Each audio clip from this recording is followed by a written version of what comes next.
नमस्कार प्रेक्षकांनो, S Marathi news वृत्तवाहिनी घेऊन येत आहे गणेशोत्सव निमित्त खास स्पर्धा एक आरती आपल्या सोबत आपल्या घरी। या स्पर्धेत आपणही सहभाग घेऊ शकता। सहभागी होण्यासाठी संपर्क साधा 9067778005।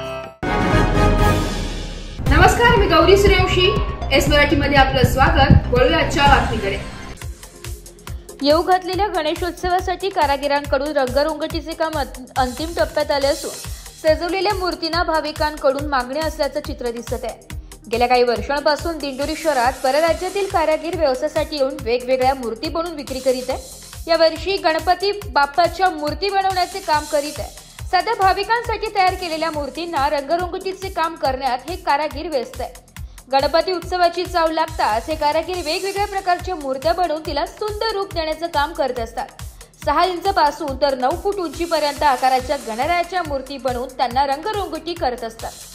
यावर्षी वेगवेगळ्या रंगाने सजवलेल्या बाप्पाच्या मूर्त्या पाहाव्यास मिळत असून या गणेश मूर्तीची अगोदरच बुकिंग भाविक भक्त करून ठेवतात।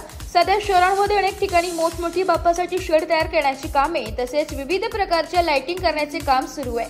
तर बाजारपेठ बाप्पासाठी लागणाऱ्या वस्तूंची देखील दुकाने थाटली असून भाविक भक्तांनी या वस्तू खरेदीसाठी लगबग दिसत आहे। शहराप्रमाणे ग्रामीण भागातही भाविकांमध्ये उत्साह पाहावयास मिळत आहे। एस मराठी न्यूज साठी बापू चव्हाण, दिंडोरी।